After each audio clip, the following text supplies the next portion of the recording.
Yo, bien ou quoi l'équipe? C'est bon, le mercato est enfin clos. Si ton club a réussi à garder sa pépite, eh bien tant mieux pour toi. Et puis si t'as recruté 0 joueur, c'est que t'es pour les Girondins de Bordeaux. Et du coup, force à toi pour la dure saison à venir. Quoi qu'il en soit, il est temps de dresser le bilan du mercato de Ligue 1 en vous parlant des meilleures affaires du championnat, des meilleurs joueurs recrutés au meilleur prix. Allez, c'est parti. À la 10e place, on retrouve une des dernières recrues du mercato, le néo-rennais d'Albert Henrique. L'ex-niçois arrive de l'Inter où il n'a pas su s'imposer malgré ses 2 saisons milanaises. On se rappelle tous de ses prestations XXL lors de son passage sur la Côte d'Azur qui avait convaincu les Bleus et Noirs de lâcher 21 millions d'euros sur lui. Il vient combler la blessure de Fetou Mawassa et se relancer dans un club ambitieux. Là où les Bretons ont fait une affaire, c'est en obtenant son prêt payant de 2,5 millions d'euros, mais avec une option d'achat à 13, une affaire sans risque pour relancer un top latéral de Ligue 1. Bien joué, Krusty. Juste devant lui, j'ai décidé de distinguer un autre latéral gauche, Birger Meling. On va pas se mentir, personne ne le connaissait en début de saison, mais il a tapé dans l'œil de nombreux fans de football et de nombreux joueurs de MPG. Le défenseur norvégien n'a été acheté qu'un petit million par Nîmes, malgré sa place de titulaire indiscutable à Rosenborg. Et les recruteurs nîmois ne se sont pas trompés, car après 5 rencontres, il impressionne déjà, il a ouvert son compteur but et a délivré 2 passes décisives. Tonight you became the youngest player in UEFA Champions League history to score a first-half hat-trick. How are you feeling right now? I feel very good. Anything else? You asked how I feel, I answered I feel very good. On passe ensuite à un joueur moins connu du grand public et qui a fait moins parler que les autres, Jean-Charles Castelletto. Bon, vous me direz, Jean-Charles, c'est plus un blase d'un gars fan de barbecue et de copains plutôt qu'un footballeur, et pourtant, les Nantais ont trouvé une vraie bonne pioche. L'international camerounais arrive de Brest gratuitement après une saison en Bretagne à plus de 25 matchs. Défenseur central de formation, il peut aussi dépanner en tant que latéral gauche et droit, une recrue de choix pour des Canaries dans le dur.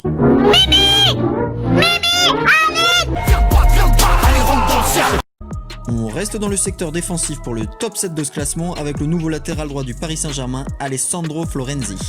Le club de la capitale cherchait à remplacer Meunier dans le couloir droit et ils ont fait une super affaire avec une valeur sûre et expérimentée. Florenzi, la saison dernière, c'est une trentaine de matchs entre la Roma et Valence, et puis on parle là quand même de l'ancien capitaine de l'AS Roma. Là où le PSG a bien joué, c'est que l'Italien arrive en prêt gratuitement, avec en plus une option d'achat.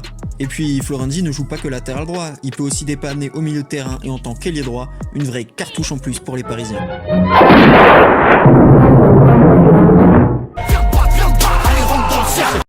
Encore une recrue de dernière minute à la 6ème place pour un joueur qui revient dans son club formateur, Sofiane Bouffal. L'ancien prodige angevin revient au pays gratuitement, une affaire en or pour les blancs et noirs. Même s'il est en déperdition depuis son départ de Lille, le Marocain la saison dernière, c'est 25 matchs, 1 but, 2 passes D, un atout de poids pour une équipe en difficulté comme le SCO d'Angers. En tout cas, bon retour chez toi Sofiane. On rentre maintenant dans le top 5 avec une très bonne pioche du révolutionnaire Claude Puel dans le Forez, l'arrivée du prodige Adil Aouchiche. C'est pas le Titi parisien le plus expérimenté, mais qu'est-ce qu'il est à l'aise avec le ballon. C'est un joueur qui rentre parfaitement dans le projet sportif du coach, qui a en plus réussi à le récupérer gratuitement, même si on estime que sa prime à la signature est aux alentours des 4 millions d'euros. Super affaire donc, à moindre prix. Encore un grand talent de 18 ans qui s'en va libre du PSG. Faites gaffe les Parisiens au retour de bâton.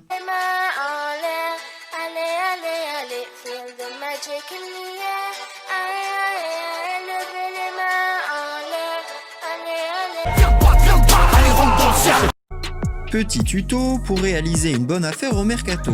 Prenez d'abord un joueur chez une équipe reléguée qui vous le lâchera à moindre coût. Choisissez ensuite un joueur polyvalent qui pourra vous dépanner sur plusieurs postes.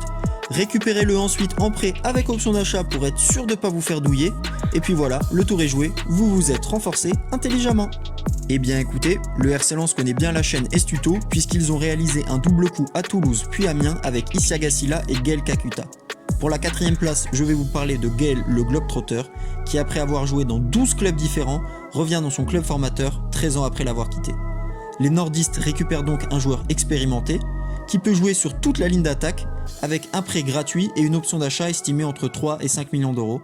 Une affaire en or pour les 100 et or. Really, nigga? Sur la dernière marche du podium, on retrouve un des nouveaux coéquipiers de Kakuta, un joueur qui n'a pas fait de bruit lors de son arrivée et qui est encore aujourd'hui trop peu médiatisé, c'est Jonathan Klaus.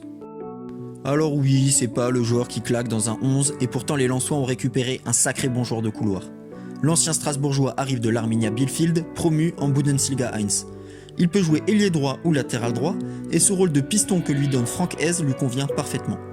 Et là où le RCL réalise une sacrée affaire, c'est que Klose est arrivé gratuitement après avoir inscrit 5 buts et délivré 10 passes décisives la saison dernière. On a un filon, Kenny. On a une mine d'or. On a une mine d'or. On a une mine d'or. Pour la deuxième place de ce classement, j'ai décidé de vous parler d'une recrue de dernière minute qui a échappé à pas mal de monde, c'est Arthur Zagré. C'est un joueur méconnu du grand public alors qu'il est arrivé à Monaco il y a 2 ans pour une dizaine de millions d'euros en provenance de la capitale. Ce latéral gauche très prometteur était courtisé par de nombreux clubs pendant ce mercato, mais Dijon, voyant qu'il était toujours libre à moins de 24 heures de la clôture, a sauté sur l'occasion.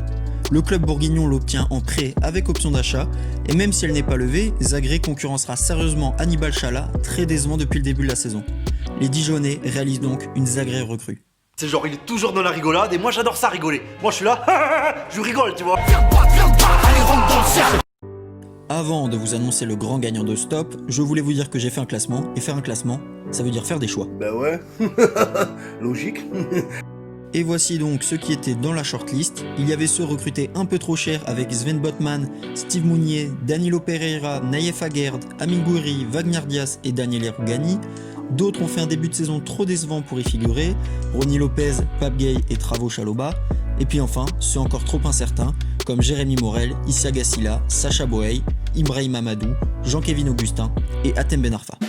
Bon, voici l'heureux élu et il va vous surprendre. Il s'agit de Ivan Neyou. On va pas se mentir, il y a encore 3 mois de ça, personne ne connaissait son existence et pourtant l'AS Saint-Etienne a déniché un crack pour un prix défiant toute concurrence. Passé par Laval et Sedan, il est prêté par l'équipe B de Braga. Les supporters stéphanois étaient à 2 doigts de mettre au piquet la cellule de recrutement jusqu'à sa prestation en finale de Coupe de France face au Paris Saint-Germain. En se baladant sereinement sur la pelouse du Parc des Princes alors que son équipe jouait en infériorité numérique, il a fait mentir tout le monde. Et depuis le début de la saison, il confirme les espoirs placés en lui. Si on regarde le CV plus attentivement, on y voit une formation prestigieuse à l'INF Clairefontaine, où il a fait partie de la génération 97, aux côtés de Saint-Maximin ou de Nkunku. Ce joueur élégant, très bon balle au pied, est capable de jouer en 6 ou en 8. Il arrive en prêt avec une option d'achat de seulement 400 000 €, une somme dérisoire pour un tel espoir. Comment voulez-vous inspirer confiance en demandant si peu d'argent? Bon, j'espère que mon classement t'a pas trop déçu, à toi de me dire ton top 10 dans les commentaires, et puis moi je vous dis à plus sur la chaîne, ciao.